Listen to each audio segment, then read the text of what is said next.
નમસ્કાર મિત્રો, જો તમે અમારી ચેનલમાં નવા હોય અને હજી સુધી તમે અમારી ચેનલને સબસ્ક્રાઇબ ન કરી હોય તો અમારી ચેનલને સબસ્ક્રાઇબ કરો અને બાજુમાં આપેલ બેલ આઇકોનને પ્રેસ કરો, જેથી કરીને અમારા આવનાર તમામ વિડીયોની નોટિફિકેશન્સ તમને તમારા મોબાઈલ પર તરત મળી રહે.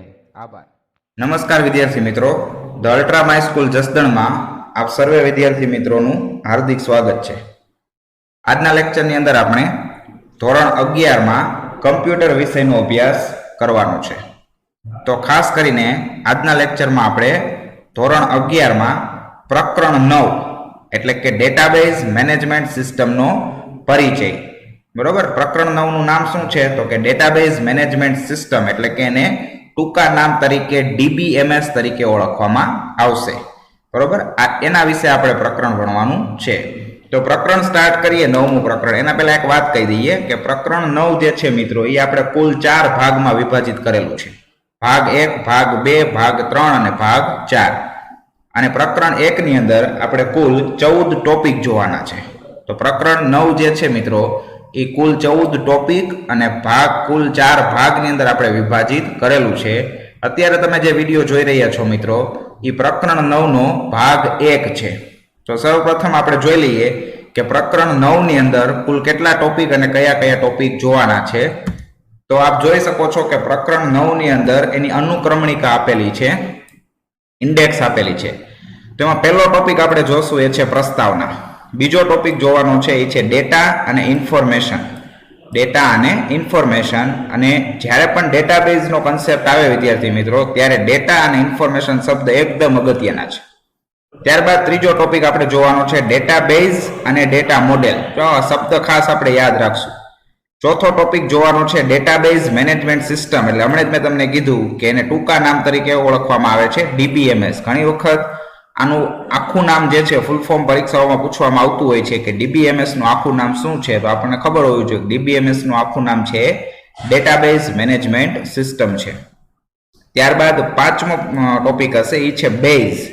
બરોબર, બેઝ જે છે મિત્રો એ એક સોફ્ટવેર છે. જેવી રીતના આપણે માઇક્રોસોફ્ટ ઓફિસની અંદર MS એક્સેસ નો યુઝ કરીએ છીએ ડેટાબેઝ બનાવવા માટે, એવી જ રીતના ઉબુન્ટુ લિનક્સની અંદર માઇક્રોસોફ્ટ ઓફિસ જેવું જ એક સ્યુટ છે. એ સ્યુટનું નામ છે ઓપન ઓફિસ.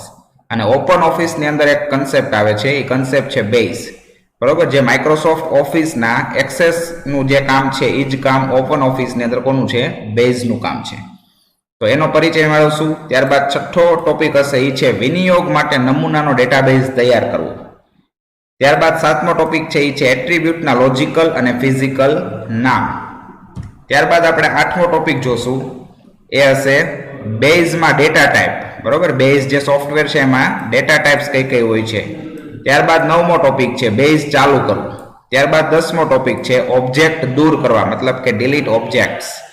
ત્યારબાદ 11મો ટોપિક છે કે ડિઝાઇન વ્યૂમાં ટેબલ બનાવવો. અહીંયા બધા ઓબ્જેક્ટ આવી ગયા, ટેબલ ને બધું આપણે જોશું આગળ. ત્યારબાદ 12મો ટોપિક છે ટેબલમાં પ્રાઇમરી કી સેટ કરવી. વિદ્યાર્થી મિત્રો, આ કન્સેપ્ટ સૌથી અગત્યનો છે, પ્રાઇમરી કી. ત્યારબાદ 13મો ટોપિક જોશું કે ટેબલને સેવ કેમ કરવું. અને છેલ્લે આપણે 14મો ટોપિક જોવાનો છે, એ છે સ્વાધ્યાયના MCQ. તો આવી રીતના કુલ 14 ટોપિકની અંદર આપણું પ્રકરણ જે છે એ 9 સામેલ છે. હવે એમાંથી કુલ 4 ભાગમાં પ્રકરણ વહેંચાયેલું છે. એમાં પ્રથમ જે ભાગ તમે અત્યારે જોઈ રહ્યા છો, ભાગ 1, એની અંદર આપણે કેટલા ટોપિકનો સમાવેશ કરવાનો છે એ જોઈ લઈએ. તો વિદ્યાર્થી મિત્રો, જે પ્રથમ ભાગ છે તમારો, એની અંદર આપણે કુલ 4 ટોપિકનો અભ્યાસ કરીશું. શરૂઆતના જે 4 ટોપિક તમારી સામે છે, ટોપિક નંબર 1 થી લઈ અને ટોપિક નંબર 4 સુધી, આનો અભ્યાસ આપણે શેમાં કરવાનો છે? ભાગ 1 ની અંદર કરવાનો છે. તો આપણે ભાગ 1 ના ક્રમ અનુસાર જે ટોપિક છે એ શરૂ કરીએ. સૌપ્રથમ ટોપિક જે છે એ છે પ્રસ્તાવના.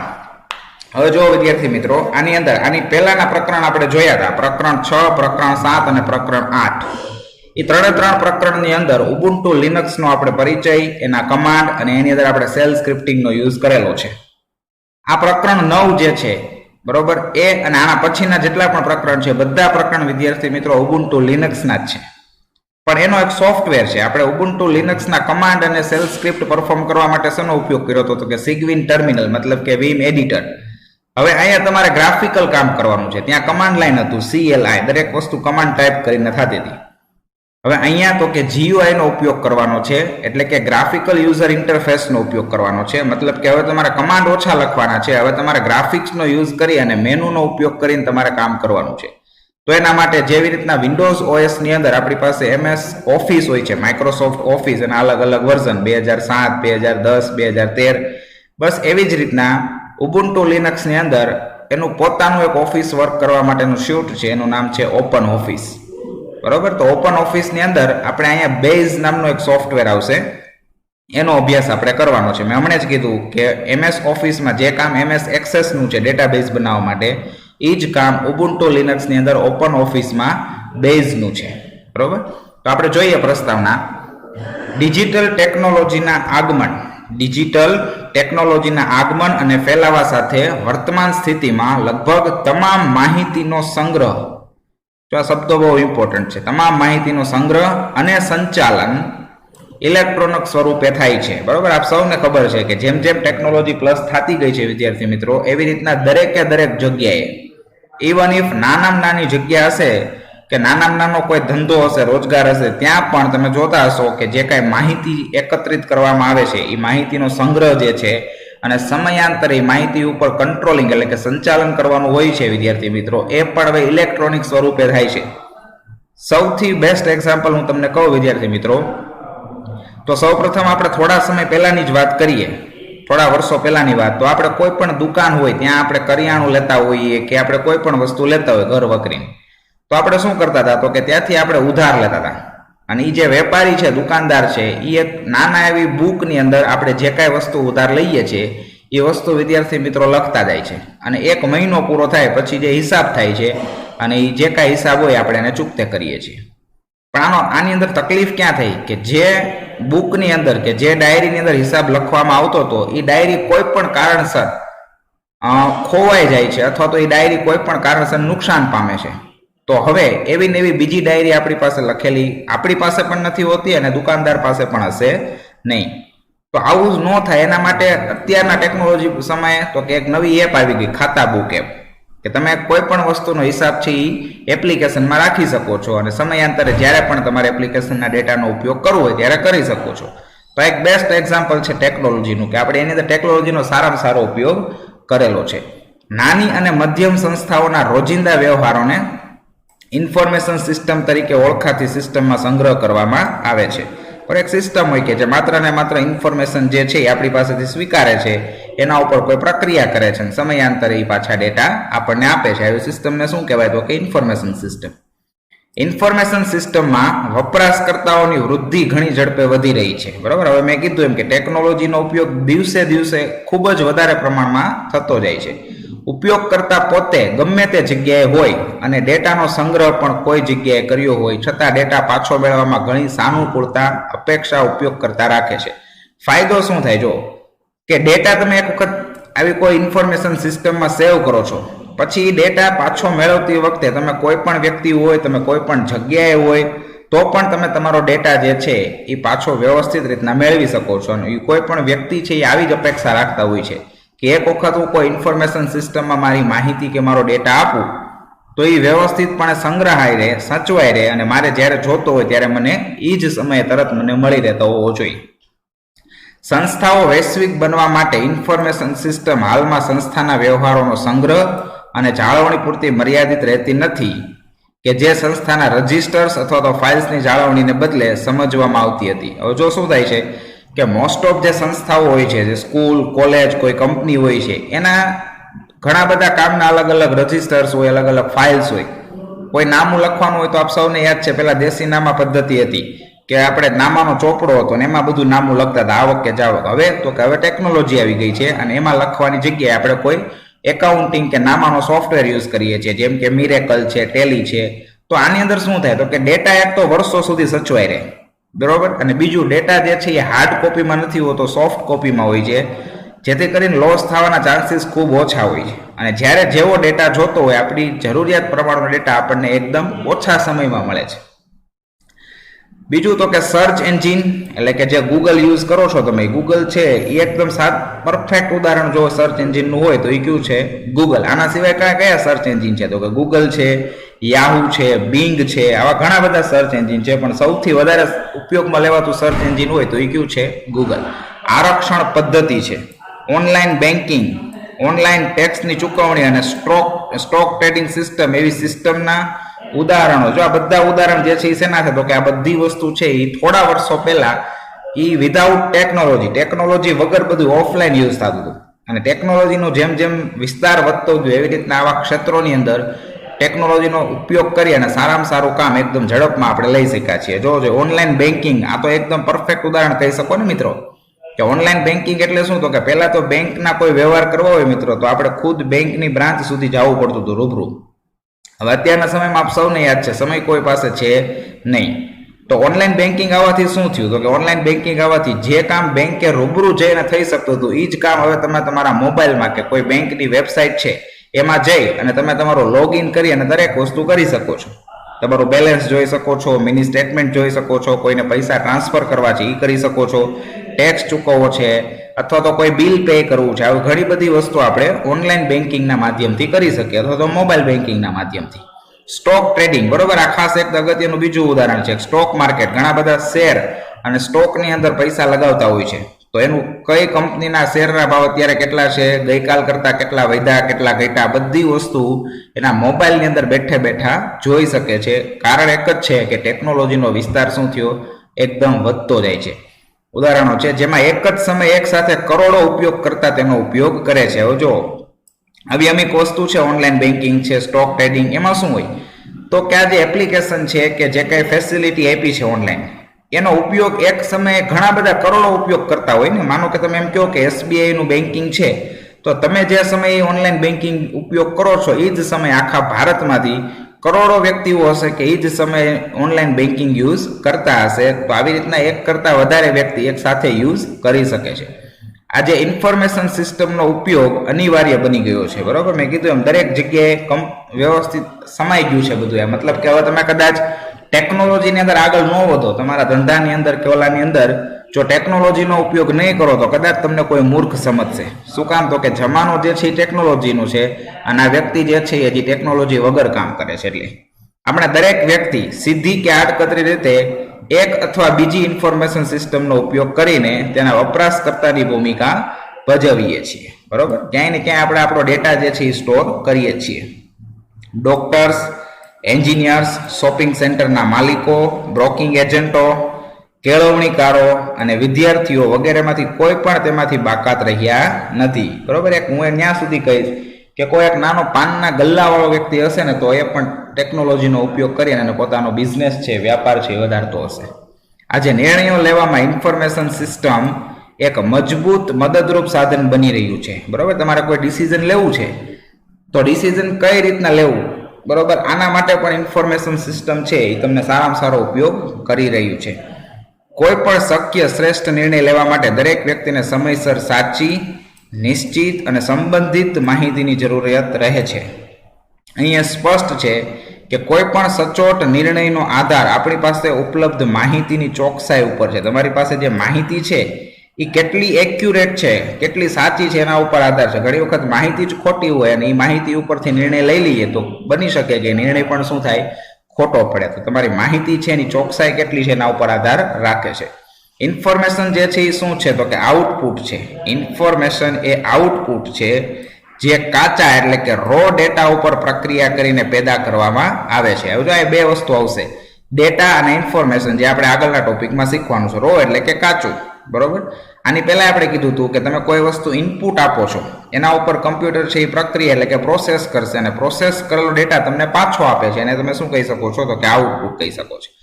આથી ચાલો આપણે પહેલા બે અગત્યના શબ્દો, હવે આપણી પાસે બે શબ્દો શીખવાના છે, ડેટા અને ઇન્ફોર્મેશન. આને શું કહેવાય એ જોવાનું છે. આ પહેલો ટોપિક હતો વિદ્યાર્થી મિત્રો કે જે પ્રસ્તાવના હતું. ત્યારબાદ બીજો ટોપિક જોવાનો છે અને એ ટોપિક છે વિદ્યાર્થી મિત્રો ડેટા અને ઇન્ફોર્મેશન, બરોબર. ડેટા અને ઇન્ફોર્મેશન આ શબ્દો જે છે એ મિત્રો આપણે રોજિંદા જીવનમાં ઘણી બધી વખત આ શબ્દ ઉપયોગ કરીએ છીએ અને હવે તો ખાસ વધારે ઉપયોગ કરીએ છીએ કારણ કે ટેકનોલોજીનો વ્યાપ જે છે એ વધતો ગયો છે. એટલે જો ઘણી વખત આપણે એવું બોલતા હોય છે કે મારી પાસે આટલા GB નો ડેટા છે, ઘણી વખત એવું બોલતા હોય કે મારી પાસે આટલી ઇન્ફોર્મેશન છે. તો શું વિદ્યાર્થી મિત્રો આ બંને શબ્દો સરખા છે? ના વિદ્યાર્થી મિત્રો, સરખા નથી. આ બંને શબ્દોમાં લાખ ગાડાનો ફેર છે, ઘણો બધો ફેર છે.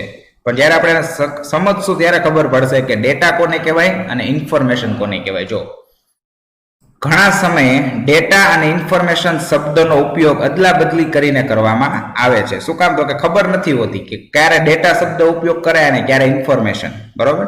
આથી બંને શબ્દોનો સ્પષ્ટ અર્થ સમજવો શું છે? જરૂરી બને છે. તો ચાલો આપણે પહેલા તેની શક્ય વ્યાખ્યા દ્વારા ડેટા અને ઇન્ફોર્મેશન શબ્દને સમજીએ. બરોબર? તો આપણે સમજીએ કે ડેટા એટલે શું કહેવા માંગે છે અને ઇન્ફોર્મેશન એટલે શું કહેવા માંગે છે. તો જો વ્યાખ્યા પહેલા સમજશું એટલે ખબર પડી જશે. દરેક પ્રકારની હકીકત, આંકડાઓ અને વ્યક્તિઓ વિશેની વિગત, જગ્યાઓ, વસ્તુઓ અથવા પ્રસંગોને ડેટા કહેવામાં આવે છે. જો આમાં શું કીધું? એક સ્પષ્ટ વ્યાખ્યા આપી કે ડેટા કોને કહેવાય? તો કે દરેક પ્રકારની હકીકત, આંકડાઓ અને વ્યક્તિઓ વિશેની વિગત, જગ્યાઓ, વસ્તુ અથવા પ્રસંગોને ડેટા કહેવામાં આવે છે. બરોબર? હવે ડેટા જો આના ઉપરથી ખબર પડી જાય કે ભાઈ ડેટા જે છે એ શું છે? તો કે જુદા જુદા કોઈ પણ સ્વરૂપમાં હોઈ શકે. ડેટા જે છે એ જુદા જુદા કોઈ પણ સ્વરૂપમાં હોઈ શકે. તે મૌખિક પણ હોય, તે લેખિત પણ હોય, તે કમ્પ્યુટરાઇઝ એટલે કે કમ્પ્યુટરીકરણ પણ હોય અથવા તો કમ્પ્યુટરીકરણ ન પણ કરેલા હોય. બરોબર? ડેટા જે છે એ કોઈ પણ સ્વરૂપમાં હોય, લેખિત હોય, મૌખિક હોય, કમ્પ્યુટરાઇઝ હોય કે કમ્પ્યુટરાઇઝ ન પણ હોય. ડેટા તેના મૂળ સ્વરૂપમાં ખાસ ઉપયોગી હોતા નથી. જો આ ખાસ મહત્વનું અહીંયા છે કે ડેટા જે છે એના મૂળ સ્વરૂપની અંદર એટલા બધા ઉપયોગી હોતા નથી. શું કામ નથી હોતા? કારણ કે ડેટા જે છે મિત્રો એની જે ડેટા હોય છે મિત્રો, એ ડેટાની અંદર એટલું બધું કાંઈ ઉપયોગી નથી હોતું. કારણ કે એના ઉપરથી તમે કોઈ નિર્ણય લઈ નથી શકતા. એનું કારણ એક જ છે કે ડેટાને કાચી માહિતી કહેવામાં આવે છે, એટલે કે રો માહિતી, રો મટીરિયલ તરીકે ઓળખવામાં આવે છે. ડેટા ઉપર કોઈ યોગ્ય પ્રક્રિયા કરી તેને ઉપયોગી અને અર્થપૂર્ણ ઇન્ફોર્મેશનના સ્વરૂપમાં પેદા. તો વિદ્યાર્થી મિત્રો આપણે અહીંયા જોયું કે ડેટા અને ઇન્ફોર્મેશન. તો ડેટા જે છે એ શું થયું? તો કે કાચી માહિતી થઈ કે જે કાચી માહિતીને આપણે એનો કોઈ ઉપયોગ ખાસ કરીને રહેતો નથી. બરોબર? ઓકે. ત્યારબાદ ઇન્ફોર્મેશન એટલે શું થાય? તો કે બીજી બાજુ તો કે ઇન્ફોર્મેશનને વ્યાખ્યાયિત એ રીતે કરી શકાય કે ડેટા ઉપર પ્રક્રિયા કરીને મેળવેલું જરૂરી પરિણામ. જો ઘણી વખત એમસીક્યુમાં એવું પૂછાઈ જાય કે ડેટા ઉપર પ્રક્રિયા કરી અને મેળવેલું જે પરિણામ હોય છે એને કયા નામે ઓળખવામાં આવે? તો એને આપણે ઇન્ફોર્મેશન તરીકે ઓળખવામાં આવશે. આનો અર્થ એ થાય કે ઇન્ફોર્મેશન બીજું કાંઈ નથી પણ પ્રક્રિયા કરેલો શું છે? ડેટા છે. પ્રક્રિયા કરેલો ડેટા હોય એને શું કહેવાય? ઇન્ફોર્મેશન. જો ડેટા ઉપર પ્રક્રિયા કરવાની જરૂર શું કામ પડી? તો કે ડેટા જે છે એ રો મટીરિયલ છે, કાચી માહિતી છે કે જેનો આપણે કોઈ ઉપયોગ નથી, જેના ઉપરથી આપણે કોઈ માહિતી કે જેના ઉપરથી આપણે કોઈ નિર્ણય નથી લઈ શકતા. મતલબ કે એક્યુરેસી વાળો ડેટા નથી. એટલે એને અર્થપૂર્ણ બનાવવા માટે એના ઉપર પ્રક્રિયા કરી અને આપણે એને શું બનાવવું પડ્યું? તો કે ઇન્ફોર્મેશન છે. ઇન્ફોર્મેશન આપણને ઉપયોગી છે કારણ કે તે નિર્ણય લેવા માટેનો પાયો બનાવે છે. ઇન્ફોર્મેશન આપણને ઉપયોગી છે. શું કામ? તો કે નિર્ણય લેવા માટેનો શું બનાવે છે? પાયો બનાવે છે. સાચી અને સંભવિત ઇન્ફોર્મેશનના આધારે સમયસર લીધેલા નિર્ણય આપણને ખૂબ શું થાય છે? ફાયદાકારક હોઈ શકે છે. બીજી બાજુ તો કે અધૂરી કે ખોટી ઇન્ફોર્મેશનના આધારે લીધેલા નિર્ણય ધંધાને શું કરે છે? ખરાબ અસર પણ કરી શકે છે. તો બે વસ્તુ શીખા મિત્રો આપણે, ડેટા અને ઇન્ફોર્મેશન. ડેટા એટલે કે કોઈ ઉપયોગી નથી એવી વસ્તુ છે, કાચો કે રો મટીરિયલ છે. બરોબર? કે જેને અર્થપૂર્ણ બનાવવા માટે આપણે એના ઉપર પ્રક્રિયા કરવી પડશે અને પ્રક્રિયા કરેલો ડેટા જે છે એને શું કહી શકો છો? તો કે એને ઇન્ફોર્મેશન તરીકે ઓળખી શકો છો. ત્યારબાદ આપણે ત્રીજો ટોપિક જોવાનો છે અને એ ટોપિક છે ડેટાબેઝ અને ડેટા મોડેલ. ડેટાબેઝ અને ડેટા મોડેલ. તો હવે ડેટા એટલે શું એ ખબર પડી ગઈ, ઇન્ફોર્મેશન એટલે શું એ પણ ખબર પડી ગઈ. અને ડેટાબેઝ કોને કહેવાય? તો કે એવી કોઈ વસ્તુ કે જેની અંદર ડેટા તમે સંગ્રહી શકો છો, જરૂર પડે ત્યારે પાછો લઈ શકો છો, એમાં સુધારા વધારા કરી શકો, એવી કોઈ વસ્તુ હોય એને શું કહેવાય? સોફ્ટવેર હોય એને ડેટા બેઝ કહેવાય. બરોબર? જો આપણે ડેટા અને ઇન્ફોર્મેશન બાબત અહીં શીખ્યા પછી ચાલો આપણે ડેટા બેઝ તરફ નજર કરીએ. આપણે બધા આપણી રોજિંદી જિંદગીમાં એક અથવા વધારે પ્રકારના ડેટા બેઝનો ઉપયોગ કરીએ છીએ. જો આપણને ખબર નથી હોતી કે આને ડેટા બેઝ કહેવાય, પરંતુ આપણે ક્યાંક ને ક્યાંક આનો ઉપયોગ તો કરતા જોઈએ છીએ. બરોબર? આપણે આપણા મિત્રો અને સંબંધીઓના ફોન નંબર અને સરનામા ધરાવતી ડાયરી ઘરે રાખીએ છીએ. આ તો તમને યાદ જ હોય કે આપણા ઘરની અંદર જો પહેલા આવું હતું કે આપણા પપ્પા પાસે કે આપણા મમ્મી પાસે એક ડાયરી હોય અને એમાં સગાવાલાના જે કાંઈ નંબર છે મિત્રોના એ બધાના નામ અને નંબર પેનથી લખેલા હોય. કોઈને ફોન કરવો હોય તો એમાંથી નંબર જોઈ અને પછી ફોન કરતા હતા. પરંતુ મોબાઈલનો ઉપયોગ દિવસે ને દિવસો વધતો જાય છે એટલે હવે એ ડાયરી છે ને એનું સ્થાન ગુમાવી દીધું. અને હવે એ જ વસ્તુ શેમાં આવી ગઈ તો કે મોબાઈલ ફોનની અંદર કોન્ટેક્ટમાં આવી ગઈ ને કે તમે જેટલા ઈચ્છો છો એટલા તમે મોબાઈલ નંબર કે કોન્ટેક્ટ છે તમારા મોબાઈલમાં જ સેવ કરી શકો છો. ડાયરીની હવે જરૂર રહેતી નથી. પરંતુ એ ડાયરીની ભલે જરૂર ન રહેતી હોય એના જગ્યાએ તમે કોન્ટેક્ટમાં જે નંબર સેવ કર્યા છે મિત્રો તો તમારું કોન્ટેક્ટ જે છે એ એક પ્રકારનો ડેટાબેઝ જ છે કે જે એક કરતાં વધારે તમારા કોન્ટેક્ટ નંબરને શું કરે છે સેવ કરે છે. એ જ પ્રકારે સ્કૂલમાં દાખલ કરેલા બધા વિદ્યાર્થીઓની માહિતી તમારી સ્કૂલમાં રાખતા હોય બરોબર. જેવી રીતના મોબાઈલની અંદર આપણે કોન્ટેક્ટ રાખીએ છીએ તો કોન્ટેક્ટ એક ડેટાબેઝ છે.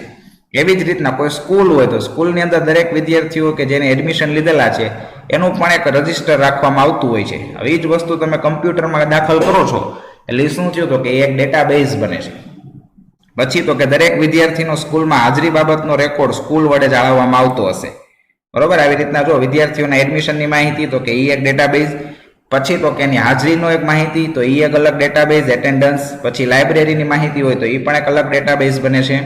પછી ત્રીજું ઉદાહરણ તો કે ભારત સરકાર જે છે એને આધાર પ્રોજેક્ટમાં દરેક નાગરિકને એક અજોડ ઓળખ નંબર આપી રહી છે બરોબર. કે કોઈ પણ એક સરકારની યોજના હોય કે આધાર કાર્ડ તો આધાર કાર્ડની અંદર દરેક વ્યક્તિઓના ઘણા બધા ડેટા જે છે એક જગ્યાએ સંગ્રહવામાં આવતા હોય છે. તો આધાર કાર્ડ જે છે એ પણ શું છે તો કે એનો એક ડેટાબેઝ છે. આ રીતે દરેક વ્યક્તિની માહિતી સાચવવામાં આવે છે. પાસપોર્ટ ઓફિસ જે છે ઇસ્યુ કરેલા પાસપોર્ટની માહિતી જાળવે છે બરોબર. ડોક્ટર્સ દરેક દર્દીઓનો મેડિકલ ઇતિહાસ જાળવે છે. રેલવે ખાતું દરેક મુસાફરની વિગત જાળવે છે. આ બધા રેકોર્ડ જે છે એ શું છે તો કે આ બધા છે એ ડેટાબેઝની અંદર આવેલા રેકોર્ડના ઉદાહરણ છે બરોબર. તો આખી કન્સેપ્ટ ક્યાં યુઝ થાય છે જો તો સૌ પ્રથમ આપણી પાસે શું હતું મિત્રો તો કે ડેટા હતું.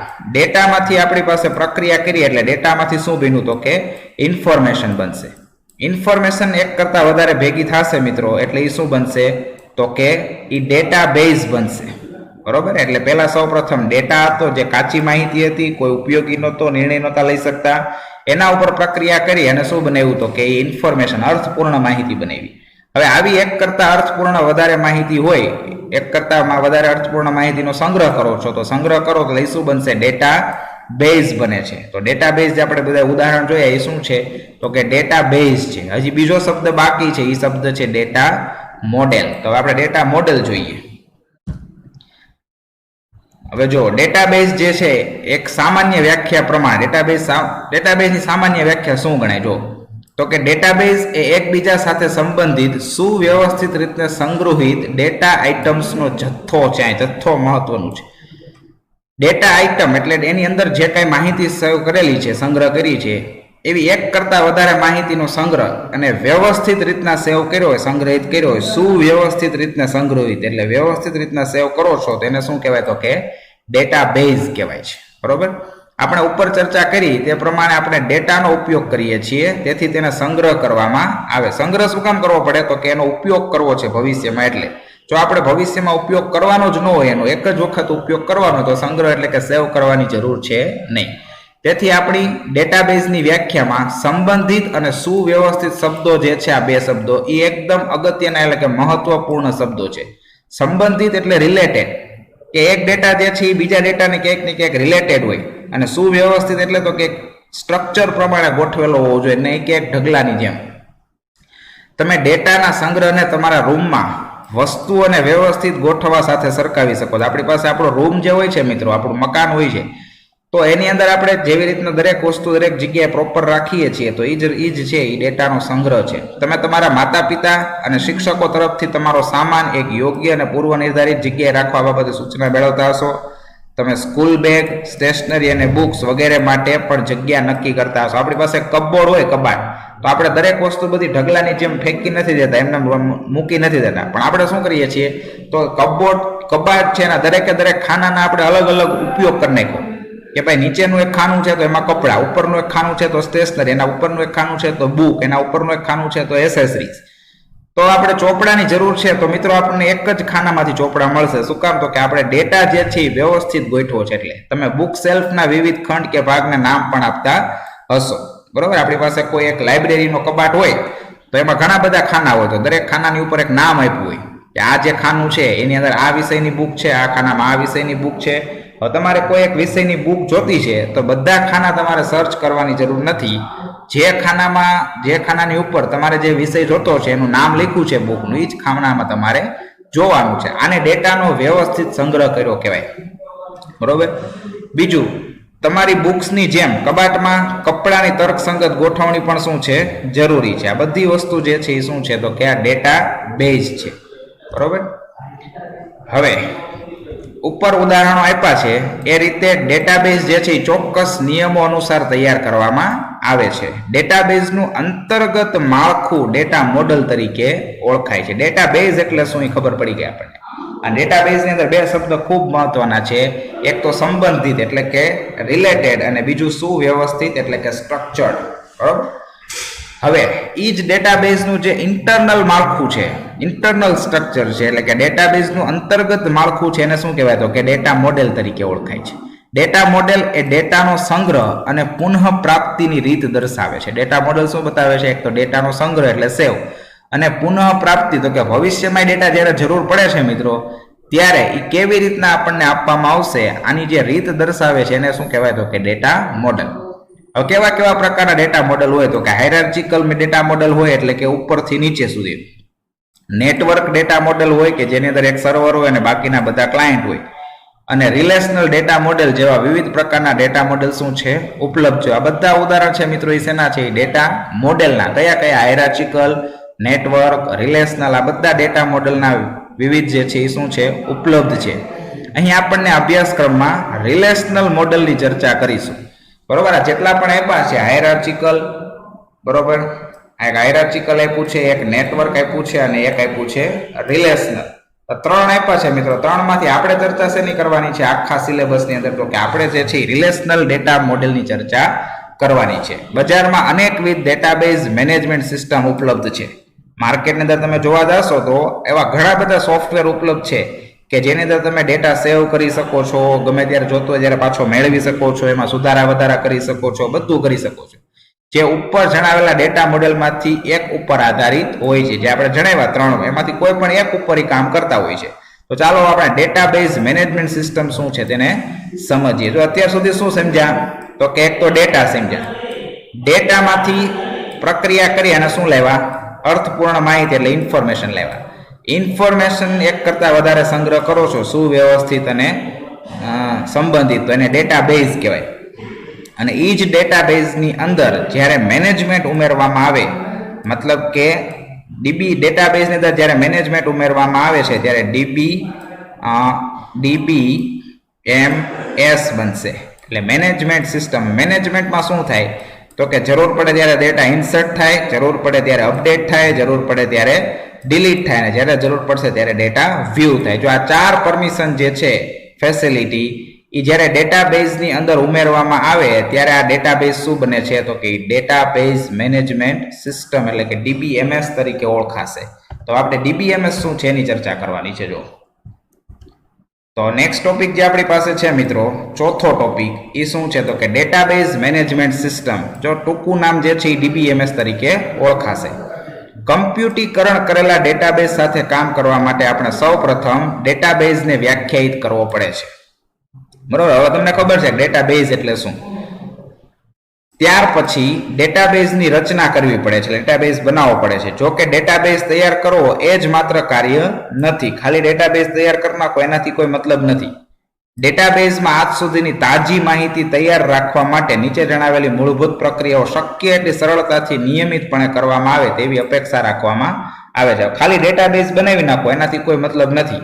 પણ ડેટાબેઝની અંદર જે કાંઈ રેકોર્ડ, જે કાંઈ માહિતી જાળવવાની હોય એ માહિતી દરરોજે દરરોજની અપડેટ વ્યવસ્થિત રહેવી જોઈએ. એ ખૂબ અગત્યનું છે. બરોબર. કઈ કઈ પ્રકારની માહિતીને કેવી રીતના જાળવવાની આપ્યું છે. જો પહેલું આપ્યું છે કે જ્યારે કોઈ વ્યવહાર એટલે કે ટ્રાન્ઝેક્શન થાય ત્યારે ડેટાબેઝમાં તે ઉમેરવામાં આવે. આને શું કહેવાય તો કે આ ઇન્સર્ટ છે. બરોબર. માનો કે કોઈ ટ્રાન્ઝેક્શન કે વ્યવહાર થયો તો જ્યારે થાય છે ત્યારે જ એ વ્યવહાર જે છે આપણા ડેટાબેઝની અંદર શું થવું જોઈએ? એડ થવો જોઈએ, ઇન્સર્ટ થવું જોઈએ.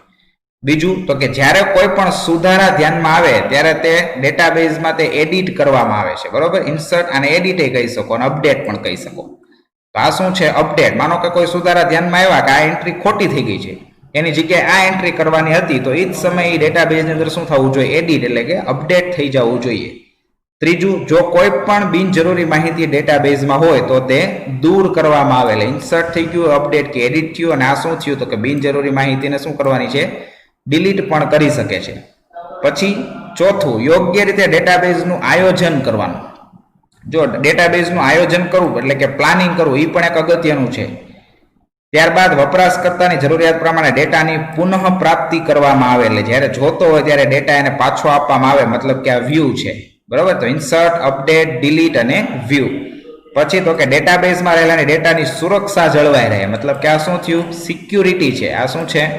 સિક્યુરિટી. તો સામાન્ય છે મિત્રો, તમારે કોઈ યુઝર તમારા ડેટાબેઝમાં ડેટા એન્ટર કરાવે છે તો એના ડેટાની સિક્યુરિટી તો રહેવી જ જોઈએ. એનો ડેટા ક્યારે લીક થવો જોઈએ નહીં. માનો કે તમારું આધાર કાર્ડ છે, તમારું બેંક એકાઉન્ટ છે, આ બધી વસ્તુ આપણે ક્યાંક ને ક્યાંક ઓનલાઈન બેન્કિંગમાં યુઝ કરીએ છીએ, તો આપણો જે કાંઈ ડેટા છે એની એકદમ સિક્યુરિટી એ લોકો રાખતા હોય છે. પછી તો કે ડેટાબેઝના બેકઅપની જાળવણી કરવામાં આવે. બેકઅપ એટલે શું? તો કે જ્યારે પણ કોઈ ડેટા લોસ થઈ જાય ત્યારે એ ડેટા પાછો લેવા માટે બેકઅપ કરવું જરૂરી છે. ત્યારબાદ એક જ સમયે અનેક વપરાશકર્તાને ડેટાબેઝ વાપરવાની મંજૂરી આપવામાં આવે, બરોબર. ત્યારબાદ બહુવિધ ભાષાઓમાં ડેટાનો સંગ્રહ કરવાની મંજૂરી આપે, એક કરતાં વધારે લેંગ્વેજમાં. અને ત્યારબાદ છે તો કે બહુવિધ સ્થળોએ ડેટાનો સંગ્રહ કરવાની મંજૂરી આપે, એક કરતાં વધારે જગ્યાએ ડેટા સેવ થાય, ક્યારેક સર્વરમાં થાય, ક્યારેક ક્લાઉડમાં થાય. તો આ બધી જ વસ્તુ જે છે મિત્રો એ શું છે? તો કે આ ડેટાબેઝ મેનેજમેન્ટ સિસ્ટમની અગત્યની છે. એમાં સૌથી અગત્યનું કોઈ હોય તો એ ચાર છે: ઇન્સર્ટ, અપડેટ, ડિલીટ અને વ્યૂ, બરોબર. અને એક સિક્યુરિટી અને બેકઅપ. આ બધી વસ્તુ એકદમ અગત્યની છે. હવે જોઈએ કે ડેટાબેઝના નિયંત્રણ સંબંધિત બધી ક્રિયાઓ જે છે એ ડેટાબેઝ મેનેજમેન્ટ તરીકે ઓળખાય છે, બરોબર. ડેટાબેઝ મેનેજમેન્ટ સિસ્ટમ, કારણ કે નિયંત્રણ કરવું છે, મેનેજમેન્ટ કરવું છે, એટલે જરૂરી નવો ડેટા એવું લાગે કે ઇન્સર્ટ કરવો પડે, કોઈ ડેટાને એડિટ કરવો પડે, કોઈ ડેટા બિનજરૂરી ડિલીટ કરવો પડે, વ્યૂ કરવો પડશે. આ બધી વસ્તુનું કાર્ય કોણ કરશે? ડીબીએમએસ. સ્વાભાવિક છે કે આ પ્રકારના ખાસ કામ માટે વિશિષ્ટ પ્રકારના સોફ્ટવેરની શું પડે? જરૂર પડવાની જ છે. આવા સોફ્ટવેર, જે સોફ્ટવેર ડેટાબેઝનું મેનેજમેન્ટ કરી શકે એને શું કહેવાય? તો કે આવા સોફ્ટવેરને ડેટાબેઝ મેનેજમેન્ટ સિસ્ટમ એટલે કે ડીબીએમએસ તરીકે ઓળખવામાં આવે છે. ડીબીએમએસ ને ડેટાનો કાર્યક્ષમ સંગ્રહ કરશે, એની જાળવણી કરશે અને પુનઃ પ્રાપ્તિ માટે બનાવેલી સિસ્ટમ તરીકે વ્યાખ્યાયિત પણ કરી શકાય છે. ટૂંકમાં ડીબીએમએસ એવું સોફ્ટવેર છે જે ડેટાબેઝને વ્યવહારુ અને વધારે ઉપયોગી બનાવે છે. આજની દુનિયામાં ડેટાબેઝ પોતે નિરર્થક છે જો તેમાંની માહિતી પાછી મેળવવા માટે તેની સાથે કોઈ ડીબીએમએસ સંકળાયેલ ન હોય. મતલબ કે કોઈ સોફ્ટવેર એવો જરૂરી પડશે તમારે કે જે સોફ્ટવેર આ ડેટાબેઝના નિયંત્રણનું તમામ કાર્ય કરી શકે છે. હવે કયા કયા એવા સોફ્ટવેર છે કે જે આવું ડેટાબેઝનું મેનેજમેન્ટ કરી શકે છે? ઘણા બધા. જો ઓરેકલ, પછી છે ઇન્ગ્રેસ, પછી છે DB2, પછી છે SQL server, MySQL, MS access, જો આ જે છે માઇક્રોસોફ્ટ ઓફિસનો એક ટૂલ છે MS એક્સેસ. પછી બેઝ જે છે જે આપણે ભણવાનું છે એ ઓપન ઓફિસનું ડેટાબેઝનું ટૂલ છે. વગેરે બજારમાં ઉપલબ્ધ કેટલાક લોકપ્રિય ડીબીએમએસ સોફ્ટવેરના શું છે? નામ છે. આ બધાનો ઉપયોગ જે છે એ ડેટાનું મેનેજમેન્ટ કરવા માટે જ છે. મતલબ કે આ બધા સોફ્ટવેર ડીબીએમએસ સોફ્ટવેર છે. પરંતુ આપણે જે સિલેબસમાં ભણવાનું છે એ શું છે? તો કે આ પુસ્તકમાં આપણે બેઝ ડેટાબેઝ કે જે ઓપન ઓફિસ બેઝ તરીકે ઓળખાય છે તેની ચર્ચા કરવાની છે, બરોબર. આ બધા જે છે એ ડીબીએમએસ સોફ્ટવેર જ છે. પણ એમાંથી આપણે શેનો અભ્યાસ કરવાનો છે? તો કે આપણે ઓપન ઓફિસ જે છે ઉબુન્ટુ લિનક્સ ભણીએ છીએ તો એની અંદર ઓપન ઓફિસમાં ડેટાબેઝ બનાવવા માટે બેઝ નામનો સોફ્ટવેર છે, આપણે આનો અભ્યાસ કરવાનો છે. હવે પછી આપણે ફક્ત બેઝ શબ્દથી તેને ઓળખશું. એટલે હવે આપણે ટૂંકા નામથી એમ કહીશ કે બેઝ, એટલે સમજી જવાનું તમારે કે આ બેઝ સોફ્ટવેરની વાત થાય છે કે જે ઓપન ઓફિસનું એક ટૂલ છે. આપણે ડેટા, ઇન્ફોર્મેશન, ડેટાબેઝ અને ડેટાબેઝ મેનેજમેન્ટ સિસ્ટમ શબ્દાવલીથી શું થયા? પરિચિત થયા. ડેટા કોને કહેવાય? ઇન્ફોર્મેશન કોને કહેવાય? ડેટામાંથી ઇન્ફોર્મેશન કેમ બને? એક કરતાં વધારે ઇન્ફોર્મેશનનો સંગ્રહ કરો, સમૂહ બનાવો એટલે ડેટાબેઝ કહેવાય. એની ઉપર નિયંત્રણ કરાવો છો એટલે ડેટાબેઝ મેનેજમેન્ટ કહેવાય. અને કોઈ એવો સોફ્ટવેર છે કે જ્યાં ડેટાબેઝનું મેનેજમેન્ટ કરી શકે છે તો એને આપણે ડેટાબેઝ મેનેજમેન્ટ સિસ્ટમ તરીકે ઓળખી શકીએ છીએ. તો આથી ચાલો આપણે હવે બેઝથી પરિચિત થવા આગળ વધીએ કે જે ઓપન ઓફિસ સ્યુટનો એક ભાગ ઓપન સોર્સ ડેટાબેઝ છે, બરોબર. બેઝ કેવું છે તો કે ઓપન સોર્સ ડેટાબેઝ છે, મતલબ કે એની અંદર તમારે જે કંઈ એક તો ફ્રી ઓફ છે, એના કોઈ તમારે પૈસા ચૂકવવાના નથી, પણ તમને જે મળે છે એમાંથી કાંઈ ફેરફાર તમારી રીતે કરવો હોય તમે કરી શકો અને આગળ વધી શકો છો. બીજું તો કે બેઝ જે છે રિલેશનલ ડેટા મોડેલ આધારિત છે. ડેટા મોડેલમાં 3 હતા ને આપણી પાસે, હાયરાર્ચિકલ, નેટવર્ક અને રિલેશનલ. એમાં બેઝ નામનું જે ટૂલ છે એ કેવું છે તો કે રિલેશનલ છે. એટલે કે હવે જો કોઈ આપણે એટલું શીખાતા કે આ ડેટા છે, ડેટામાંથી પ્રક્રિયા કરી એટલે ઇન્ફોર્મેશન થયું, એ ઇન્ફોર્મેશનમાંથી ડેટાબેઝ બન્યું, બરોબર. અને આ ડેટાબેઝની ઉપર નિયંત્રણ કરવાનું થયું ત્યારે એ DBMS બન્યું, DBMS. અને એ DBMS ની અંદર જ્યારે રિલેશન એડ કરવામાં આવ્યા ત્યારે એ શું બનશે તો કે એ RDBMS બનશે. તો આ જે છે બેઝ શું છે તો એને આપણે DBMS કરતા એને RDBMS કહીશું. અને R એટલે શું તો કે R એટલે રિલેશનલ, બરોબર. તો આ જે છે મિત્રો એ શું હતું તો કે આ જે છે એ પ્રકરણ 9 છે એનો ભાગ 1 હતો કે જેની અંદર આપણે કુલ 4 ટોપિકની ચર્ચા કરેલી છે. એક પહેલો ટોપિક હતો પ્રસ્તાવના, બીજું હતું ડેટા અને ઇન્ફોર્મેશન, ત્રીજું હતું ડેટાબેઝ અને ડેટા મોડેલ, અને ચોથો ટોપિક આપણે જોયો ડેટાબેઝ મેનેજમેન્ટ સિસ્ટમ. આશા રાખું છું કે પ્રકરણ 9 ના ભાગ 1 ના જે 4 ટોપિક આપણે ભણાવ્યા છે એ 4 ટોપિક તમને વ્યવસ્થિત રીતના સમજાઈ ગયા હશે. આના પછીના લેક્ચરની અંદર આપણે પ્રકરણ 9 જે છે એનો ભાગ 2 જોઈશું. આભાર.